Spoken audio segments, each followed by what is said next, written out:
On the open road, it's so inviting. On the open road, that's where you'll find me. Straight through the night, no matter where we go. It's good for the soul out here on the open road. So some of the things that we can do and some of the things we need to practice to avoid that number, we could do are journey planning. What I mean by your journey planning is pre-plan your trip. You know, look and see where you're going. Understand where you're going to stop to get fuel. Understand where you're going to stop to take your safety break. So this way, planning your trip is very critical. You always want to give yourself plenty of time to get where you're going so you avoid jumping lanes and speeding to get there. Safety begins with your pre-trip inspection. You want to make sure your seat is properly adjusted. You want to make sure you can see out of your mirrors clearly and they're adjusted properly. Make sure they're wiped off and they are clean. You want to make sure your turn signals and all your lights are operable. Just make sure that vehicle is in good condition to avoid any lane change accident or any accident in general. Another thing that is very critical out there is maintain your lane. Stay in your lane. Changing lanes continuously is going to cause a lane change accident. If you keep changing lanes, your chances really go up for having an accident. Another big thing is a proper following distance. You want to have a proper following distance at all times.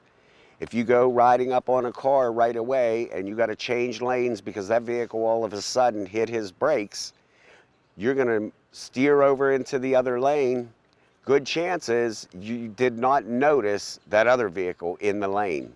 So the best practice with that is don't tailgate, don't follow too closely in any way at all. Make sure you have enough room to safely approach the other lanes. Keep yourself a 6-second following distance. So 6 seconds away from that other vehicle, you're going to avoid making a fast lane change. You always want to be attentive of the roadway ahead of you. You want to look as far as the eye can see. So your vehicle is here, you have another vehicle here, here, here.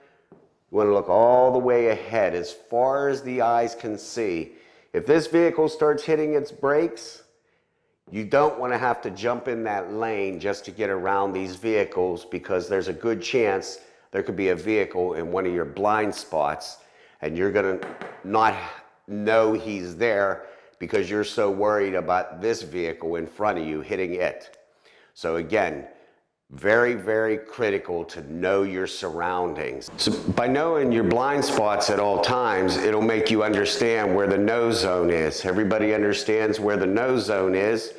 You have your vehicle right here. You got a vehicle here that shouldn't be there, a vehicle here, back in this area, and this area. This would be following too close area. This area is going to get a blind spot from your mirror, another blind spot in your mirror, and that vehicle that is directly behind you is going to be a blind spot. If you find yourself in one of these positions, this is how you can get out of it. You can take your foot off the accelerator. This vehicle will come forward. This vehicle will come forward. You will now create a better following distance, and anything that is behind you is going to start backing off immediately as well. You want to be attentive all times at the road. Don't do anything that's going to distract you. Reaching for your radio, talking on the CB, reaching for a notebook.